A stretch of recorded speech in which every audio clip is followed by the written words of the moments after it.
Good evening. Good evening. Welcome to the Spring High School Drama Troupe production of Shakespeare's As You Like It. If you're new to the school, let me draw your attention to the display we have on the table in the back, and there's some literature there you can pick up about our school. Also, for all of you, we didn't charge admission, but we welcome donations toward this and other sorts of productions like this, and there's a basket back there for that. Shakespeare titles his play As You Like It. If you think about it, that's a bit of a boast now, isn't it? Well, Shakespeare seems to have thought that audiences liked plays with everything in them. Kind of like I like my pizza with everything on it. And he's sure thrown everything into this one. Of course, the finest of plays have to have a forest. So behind you, you see a clearing in such a forest. A bold young man named Orlando has made his way, seeking his fortune, into this forest because his stingy older brother has cut him out of the inheritance. Also coming this way into the forest are two lovely princesses who've been banished by the stern and tyrannical ruler. They're very practical people, these princesses, so they figure to be safe, one of us better dress up like a man, and the other better dress up like someone who doesn't have any money. And the especially practical touch, to keep our spirits up, we need to bring along a clown. That would be great help in a forest. So they do. Will they cross paths in this forest? Oh, yes. And they'll meet a lot of other characters, too. And, of course, in the finest of plays, we need to have romance. And the romance has to be really tangled up. And we have to have marriages. We get 4 pairs of that. I don't think there's a car chase scene in this one. That's a bit sad. But you'll enjoy it nonetheless. We present Shakespeare's As You Like It.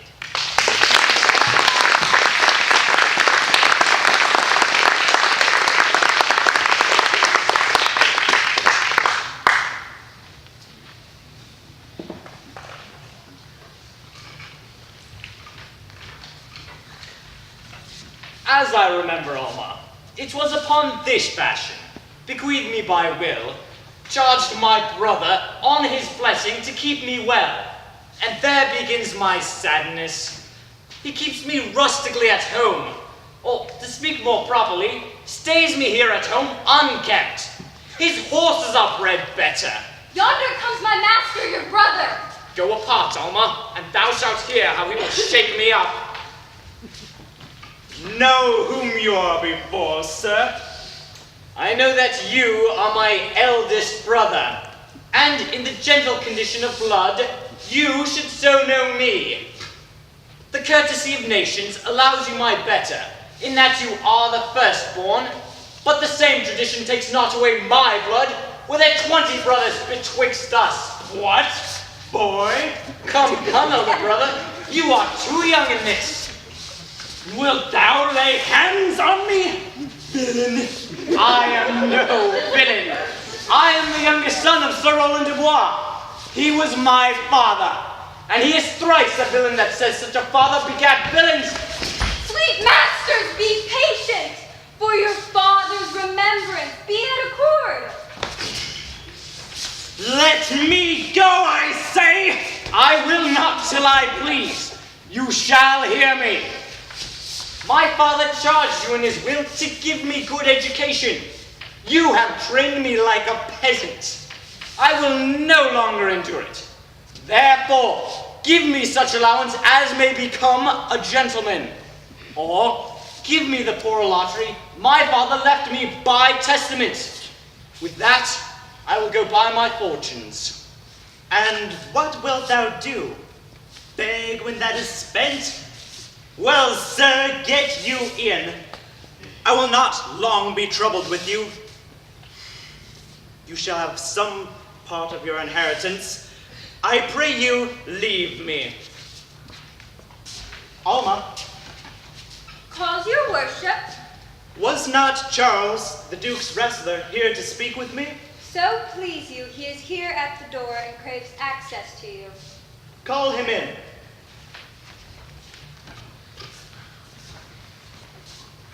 Good morrow to your worship.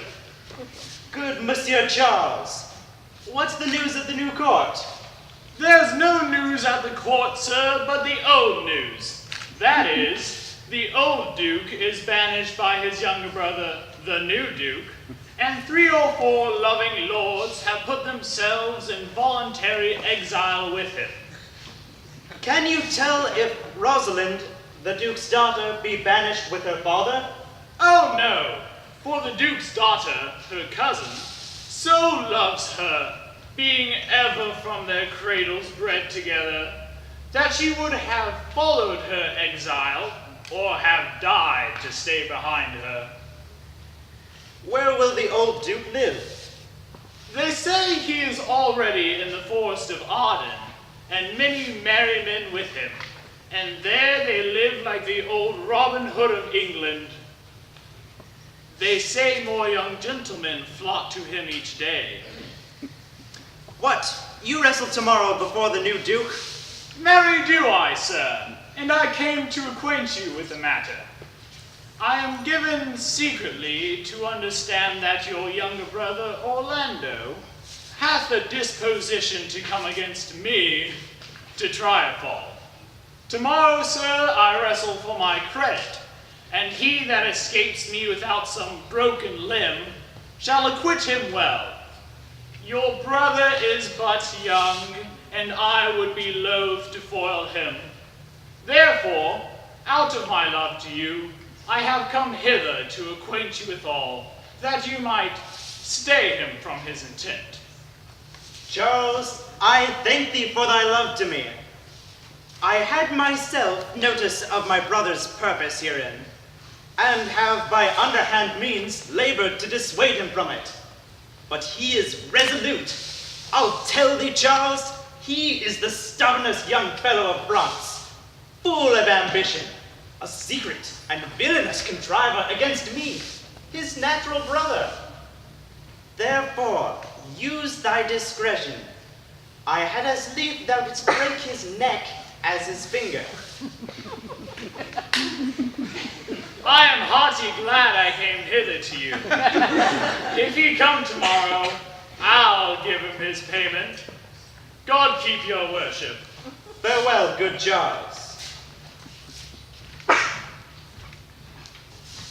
Now will I stir this gamester.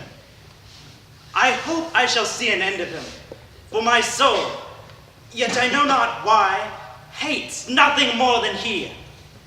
Nothing remains but that I kindle the boy thither, which I'll now go about.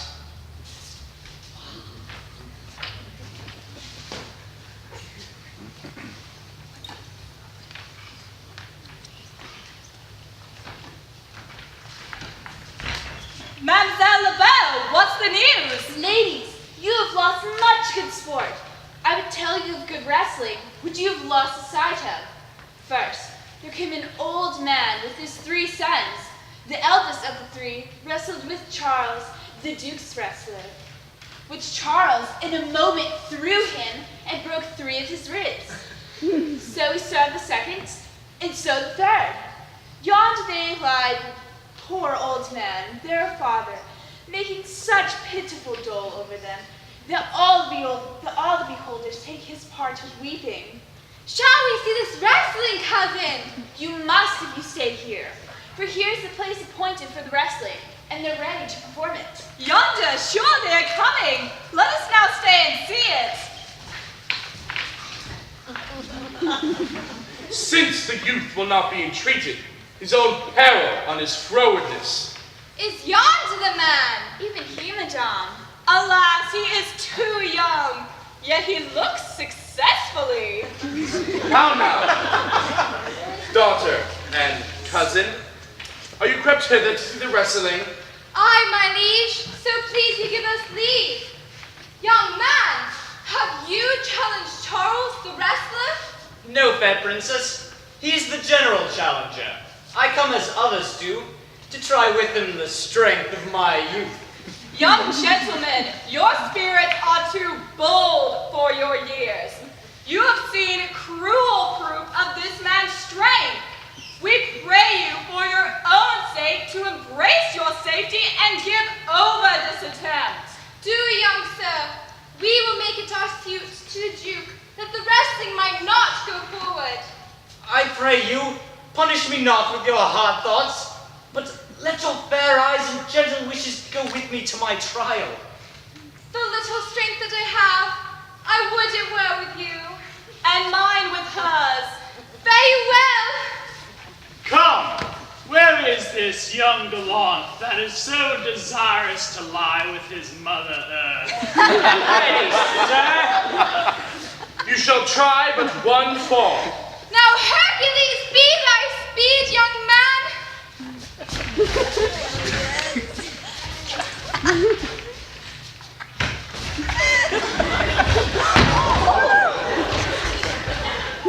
No more. No more. Yes, I beseech your grace. I am not yet well breathed. How dost thou, Charles? He cannot speak, my lord. Bear him away.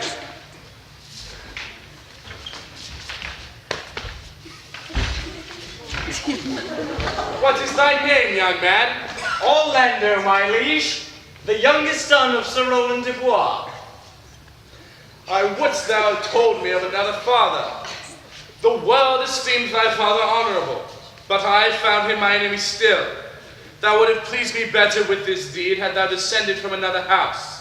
But, fare thee well, thou art a gallant youth. I would thou had told me of another father. My father loved Sir Roland as his soul, and all the world was of my father's mind. Gentle cousin, let us go thank him and encourage him. My father's rough and envious disposition sticks me at heart. Gentlemen, wear this for me. One out of suits with fortune that could give more, but that her hand lacks means. Shall we go, coz? Aye, fare you well, fair gentlemen.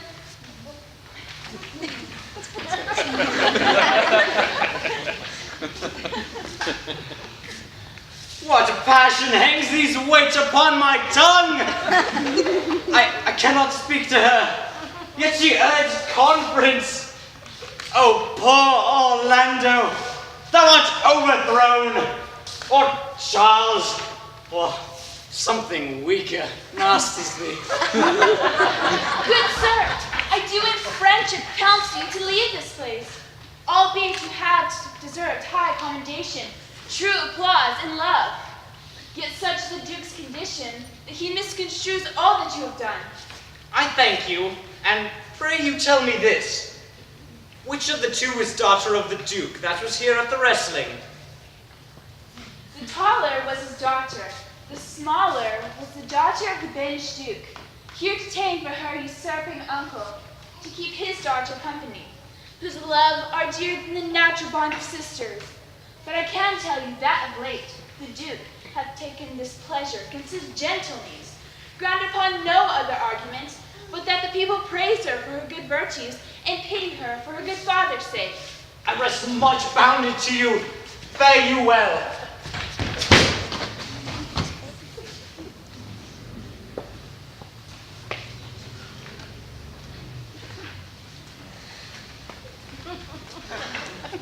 Why, cousin Rosalind, not a word.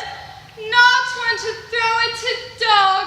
No, thy words are too precious to cast away upon curs. Throw some of them at me instead. Let us talk in good earnest. Is it possible on such a sudden you should fall into so strong a liking with old Sir Roland's youngest son? The Duke, my father, loved his father dearly. Look, here comes the Duke, my uncle. With his eyes full of anger.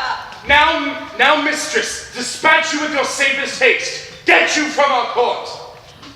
Me, uncle. Yea, within these 10 days, if you be found so near our public court as 20 miles, thou diest for it.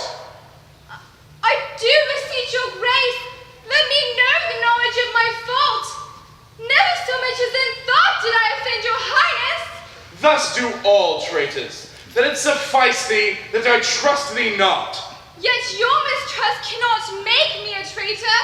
You are thy father's daughter. There's enough. So was I when your highness took his dukedom. So was I when your highness banished him. Treason is not inherited, my lord. Dear sovereign, hear me speak. I know her. If she be a traitor, why, so am I. You are a fool.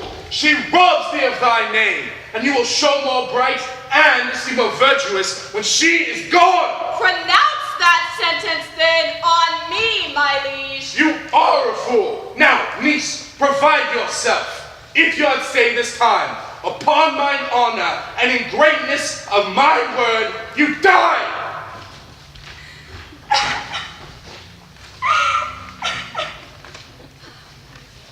Oh, my poor Rosalind, whither wilt thou go? I charge thee not to be more grieved than I am. Knowest thou not the Duke hath banished me, his daughter? That he hath not devised with me how we may fly, whither to go, and what to bear with us. And do not seek to bear your griefs yourself and leave me out, for by this heaven I'll go along with thee. Why, whither shall we go? To seek my uncle in the forest of Arden. Alas, what danger will it be to us, maids as we are, to travel for so far? Beauty provoketh thieves sooner than gold. I'll put myself in poor and mean attire, the like to you, so that we shall pass along and never stir assailants. Were it not better that I would suit me all points like a man? What shall I call thee when thou art a man? Look, you call me Ganymede. But what will you be called? No longer Celia, but Aliena. What if we essay to steal the clownish fool out of thy father's court? Would he not be a comfort to our travels? He'll go along all the wide world with me. Come, let's away. Now we go and content to liberty and not to banishment.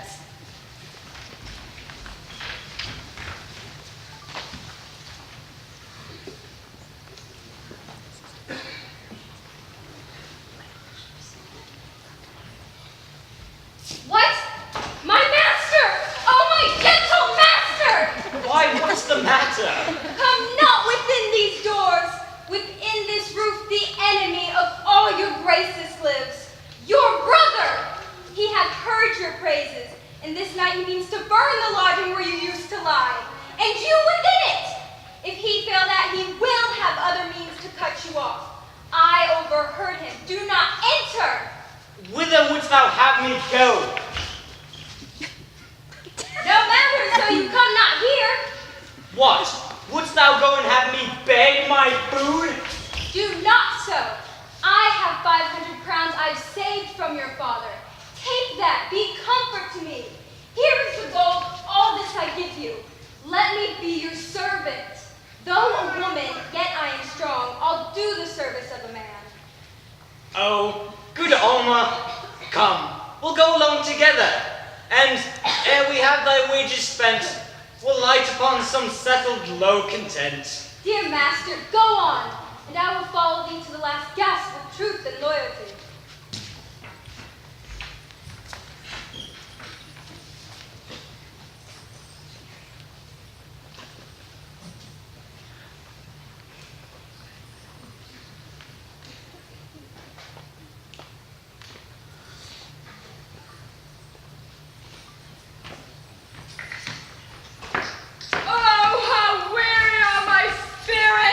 I cannot for my spirit. Hang there, my verse, in witness of my love. Oh, Rosalind! These trees shall be my books, and in their barks my thoughts all character. Run, Orlando, call on every tree, the fair, the chaste, and unexpressive she.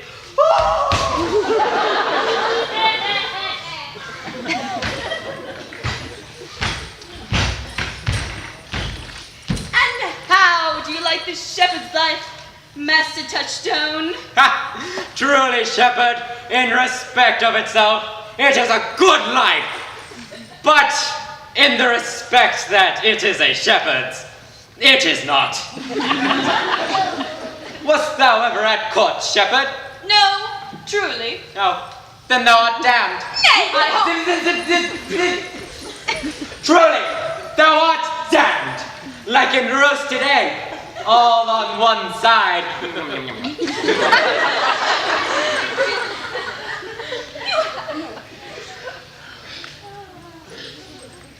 But not me at court. Your reason? Why, if thou never wast at court, thou never sawest good manners.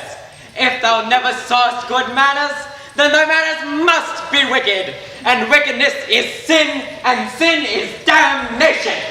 Thou art in a parlous state, shepherd.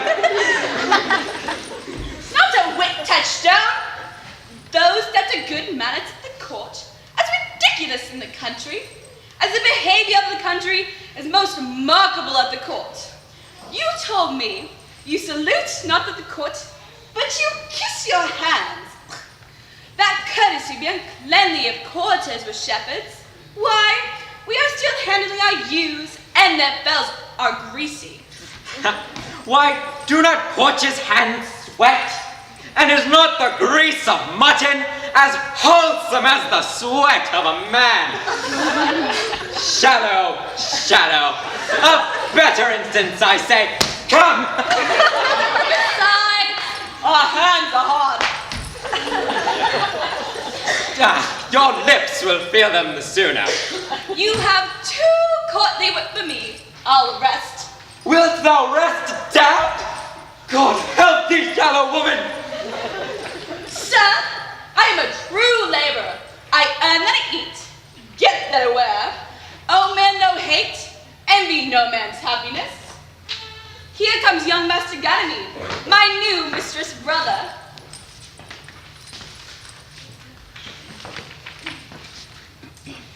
From the east to western end, no jewels like Rosalind. Her worth being mounted on the wind, through all the world bears Rosalind. All the pictures fairest lined are but black to Rosalind. Let no face be kept in mind, but the face of Rosalind. Or have you so 8 years together? Out, fool! For a taste. If a heart do lack a hind, let him seek out Rosaline. If the cat be after kind, so be sure will Rosaline. Winter garments must be lined, so must slender Rosaline. Sweetest nut hath sourest rind, such a nut is Rosaline. This is a very false gallop of verses. Why do you infect yourself with them? Peace, you dull fool. I found them on a tree. Oh, truly, the tree yields bad fruit. Here comes my sister reading. Stand aside. Tongues I'll hang on every tree that shall civil saying show. But upon the fairest boughs, or at every sentence end, will I a Rosalinda write? How now, back friends? Oh, shepherd, go off a little. Go with us, sinner! Ha! Come, shepherd, let us make an honorable retreat. Though not with bag and baggage, yet a scrip and scrippage.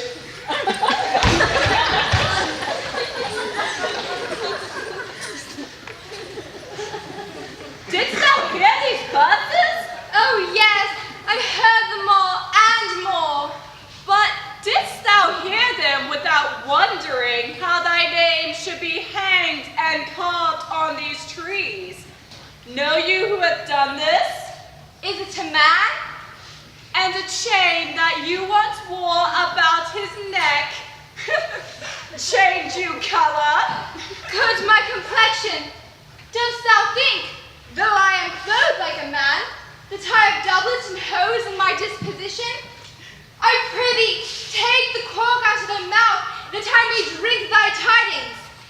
Is he of God's making? What manner of man? It is young Orlando. Orlando? Orlando. Alas, today! What shall I do with my doublet and hose? What did he when thou sawest him? What said he? How looked he? When went he? Where remains he? How parted you thee? When shalt thou see him again? Answer me in one word! You must borrow me Gargantua's mouth first. I found him under a tree, like a dropped acorn. It may well be called Jove's tree, when it drops forth such fruit. Give me audience, good madam. Proceed! There lay he, stretched along like a wounded knight.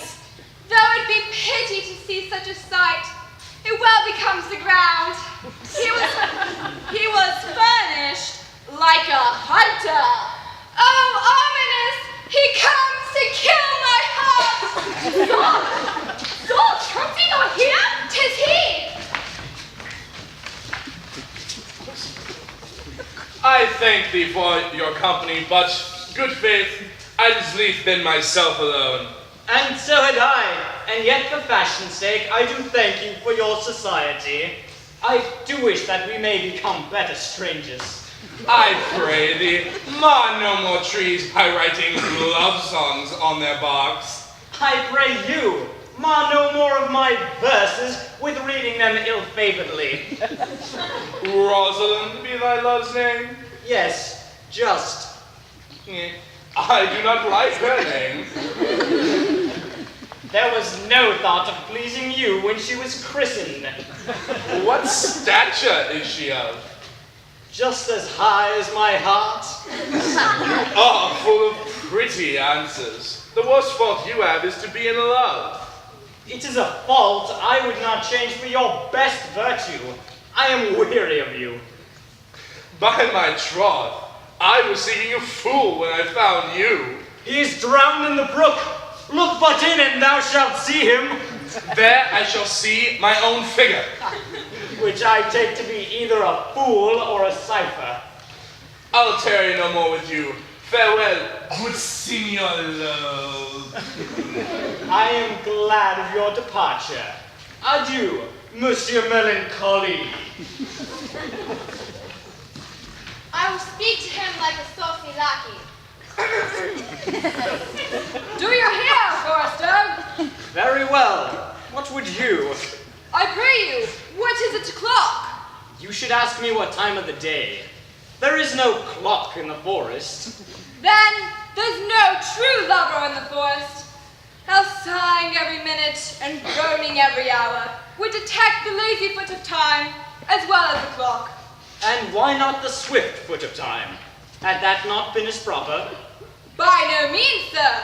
Time travels diverse paces with diverse persons. Where dwell you, pretty you? With the shepherdess, my sister, here in the skirts of the forest, like fringe upon a petticoat.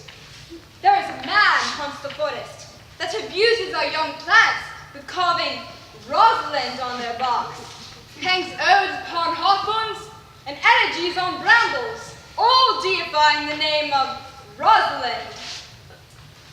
If I could meet that fancy monger, I would give him some good counsel, for he seems to have the very fever of love upon him. I am he that is so love-shaked. I pray you, tell me your remedy. Are you so much in love as your rhymes speak?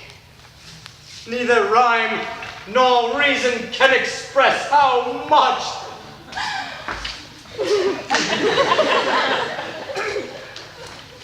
Love is merely a madness, and I prefer curing it by counsel.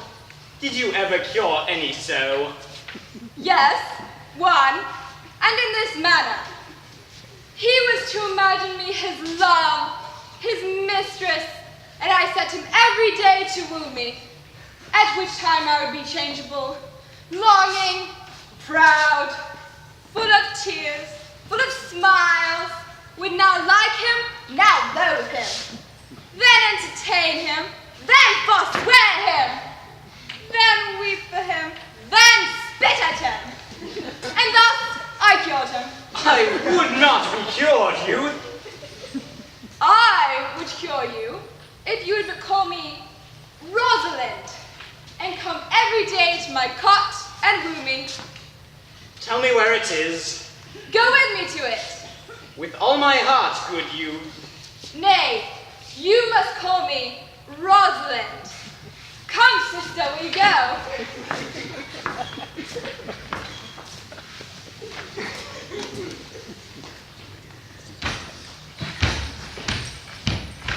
Come apace, good Audrey. I will fetch up your goats. And how now, Audrey? Am I not the man yet? Do my simple features content you? Your features! Lord Veritas! What features! Ah, truly, I would the gods had made thee poetical. I do not know what poetical is. Is it honest in deed and word? Is it a true thing? No, truly, for the truest poetry is the most feigning, and lovers are given to poetry. And what they swear, they do feign. Do you wish then that the gods had made me poetical? I do, truly, for thou swearest thou art honest. Would you not have me honest? No, truly. But be it as it may, I will marry thee. Come, sweet Audrey, we must be married.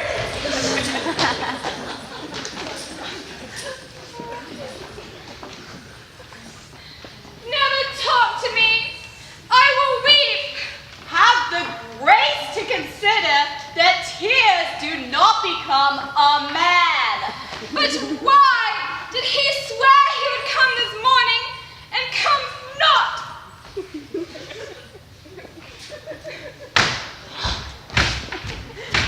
Sweet Phoebe, do not scorn me.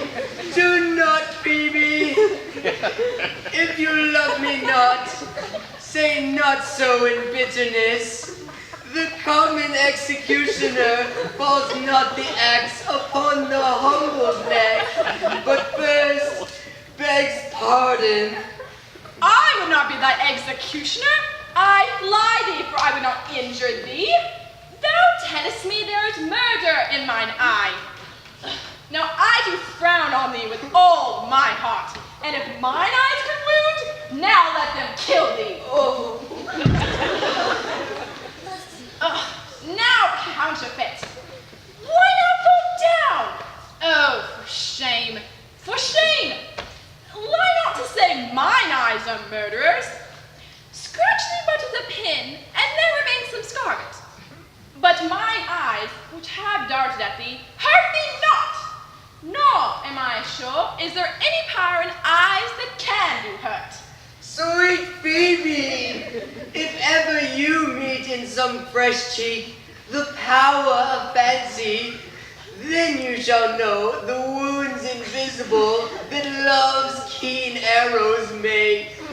But till that time, come not near me. And when that time comes, afflict me with thy mocking and pity me not. I dare do not pity thee. And why, I pray you? Who might be your mother, that you exalt all at once over the wretched? Why do you look on me? You foolish shadow! Wherefore do you follow her? You are 1,000 times better man than she a woman. But you, mistress, down on your knees and thank heaven, fasting for a good man's love. Cry the man mercy. Love him. Take his offer. Look on him better. And be not proud. Sweet Phoebe! What sayest thou, Silvius? Sweet Phoebe, pity me! Why, I am sorry for thee, gentle Silvius. If you do sorrow at my grief in love, by giving love, your sorrow and my grief were both extermined. Thou hast my love. Is that not neighborly? I would have you. Why, that were covetousness. Knowest thou the youth that spoke to me? Not very well, but I have met him oft. I'll write him a very taunting letter, and thou shalt bear it. Wilt thou, Silvius? Phoebe, with all my heart. I'll write it straight. Go with me, Silvius.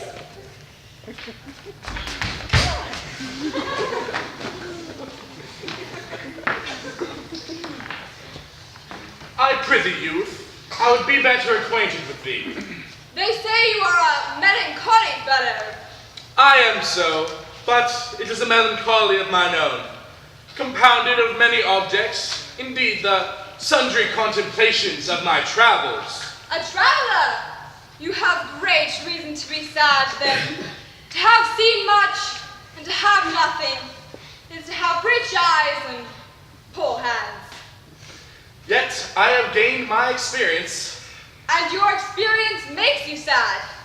I had rather a fool to make me marry than experience to make me sad. And to travel for it too. Good day and happiness, ye dear Rosalind. Nay, God be with you, if you speak in blank verse. Farewell, Monsieur Traveler. Why, how now, Orlando? Where have you been all this while? My fair Rosalind, I come within an hour of my promise. Nay, and you be so tardy. Come no more in my sight. I had rather be wooed of a snail.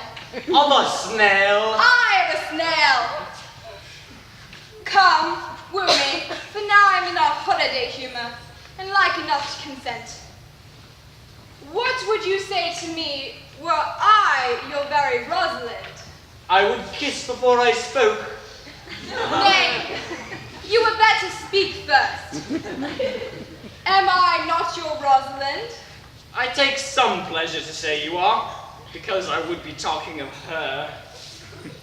Well, in her person, I say I will not have you. Then in my own person, I die. No, Faith! Die by attorney! Men have died from time to time, and worms have eaten them, but not for love. I would not have my Rosalind of this mind, for I protest, her frown might kill me. By this hand, it will not kill a fly. But come, I will be your Rosalind in a more coming on disposition, and ask me what you will, I will grant it. Then love me, Rosalind. Yes, faith will I.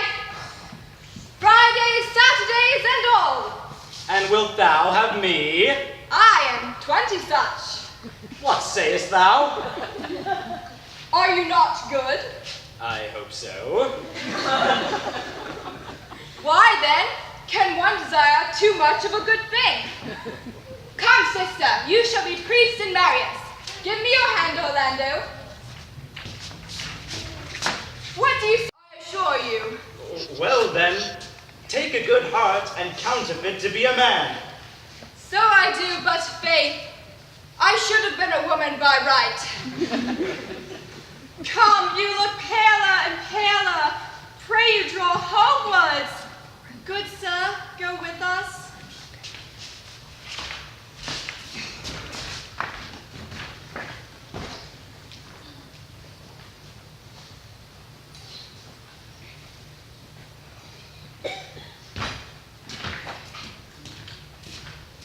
Is it possible that on so little acquaintance you should love her? Neither call the giddiness of it in question, the poverty of her, the small acquaintance, my sudden wooing, nor her sudden consenting. But say with me, I love Aliena. Say with her that she loves me. Consent with both that we may marry each other. It shall be to your good, for my father's house and all the revenue that was old Sir Roland's will I estate upon you, and here live and die as a shepherd. You have my consent. Let your wedding be tomorrow. Go you and prepare, Aliena, for look you, here comes Rosalind.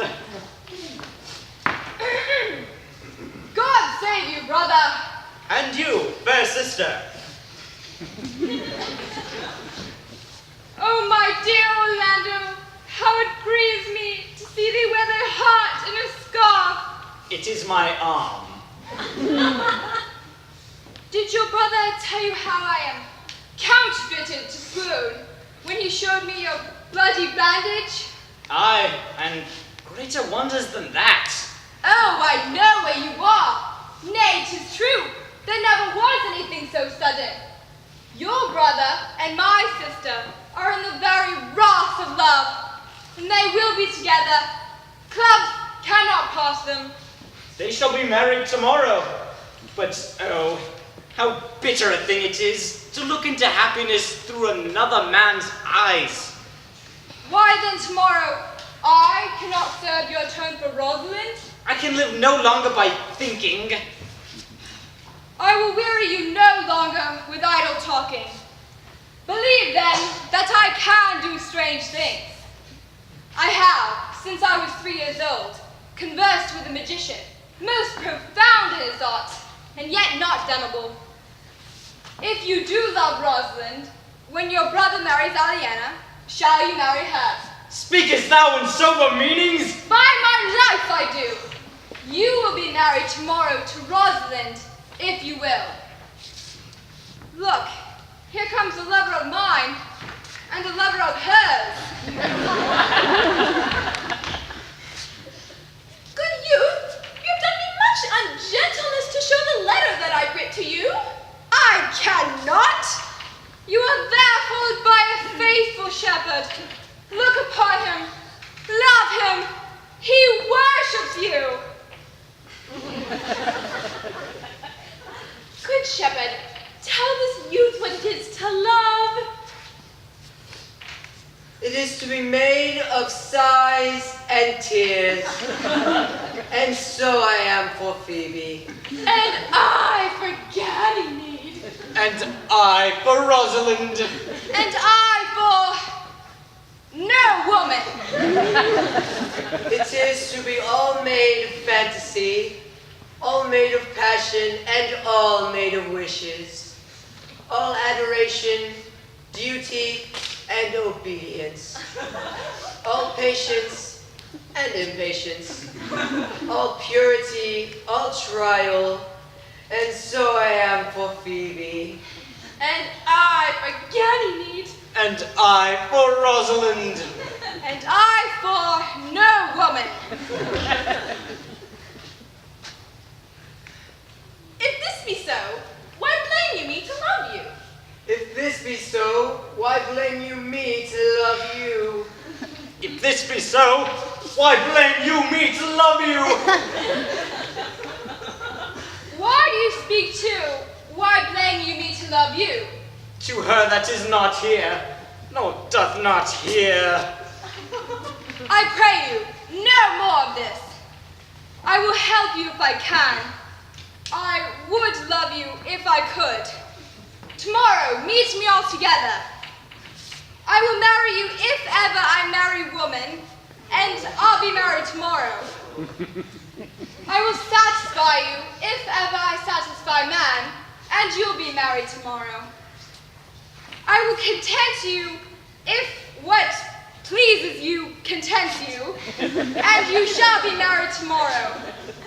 As you love Hoffman, meet. As you love Phoebe, meet. And as I love no woman, I'll meet. So farewell, I've left my command. I'll not fail. Nor I.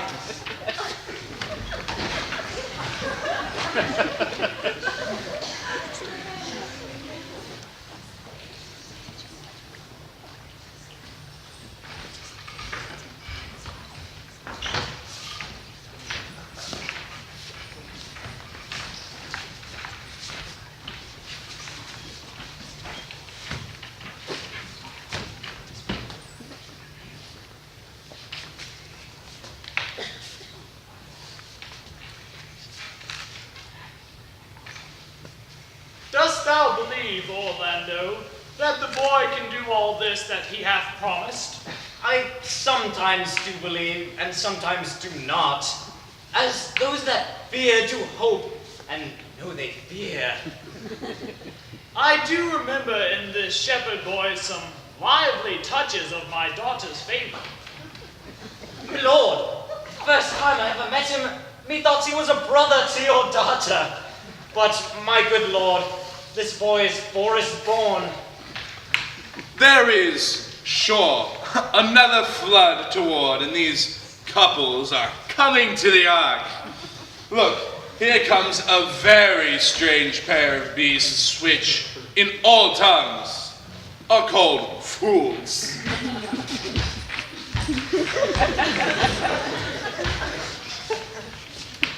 Greetings and salutations to you all. I press in here, sir, amongst the rest, to swear and to forswear, as marriage binds and blood breaks. A poor maiden, sir, an ill-favored thing, sir, but mine own. A poor humor of mine to take that which no man else will.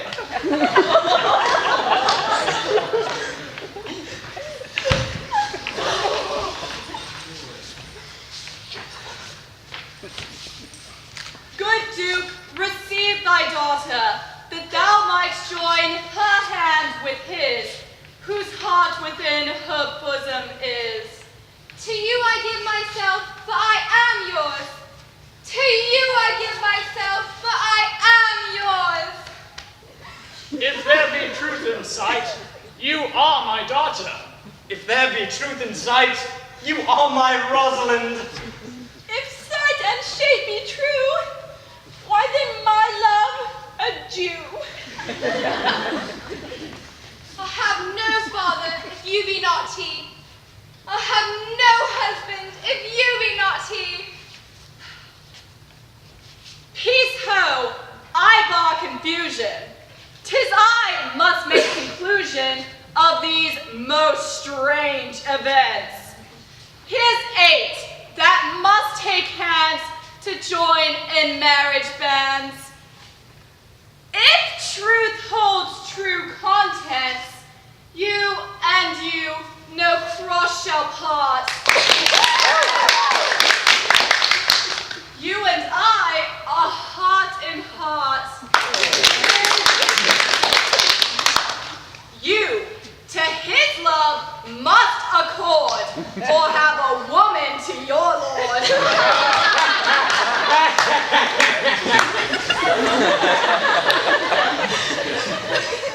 You and you are sure together, as winter to foul weather. Give it a few years. Oh, my dear niece, welcome thou art to me. Even daughter, welcome in no less degree. Proceed, proceed.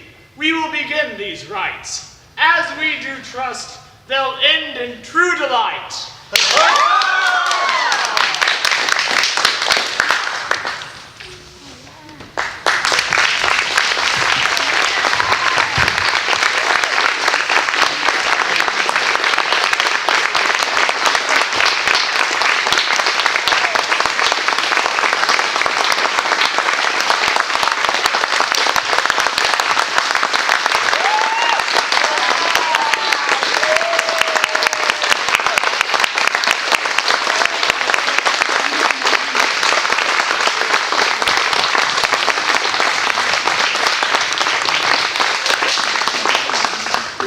job. I want our director, Mrs. Robertson, to come stand with them. Our actors will be on stage a little bit longer so you can get pictures. And let's give a hand to our director, wherever she might be.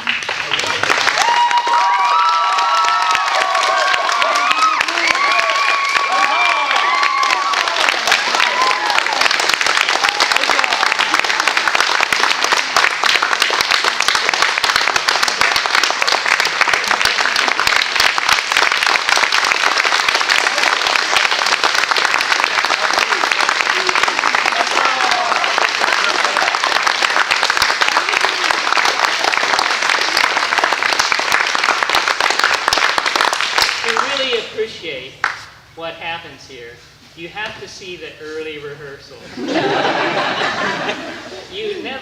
I never would have believed that these actors would ever inhabit their parts tonight. But this woman's brought it out of them. Great job again.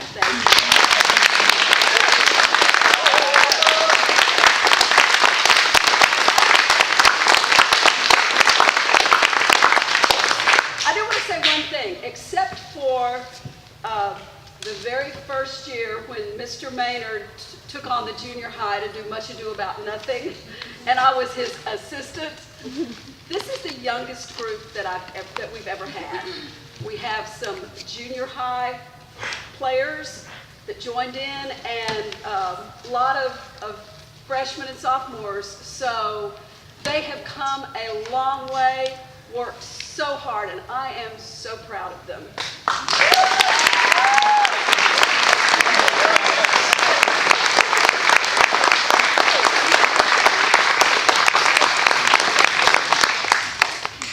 Thank you for coming tonight. Thank you.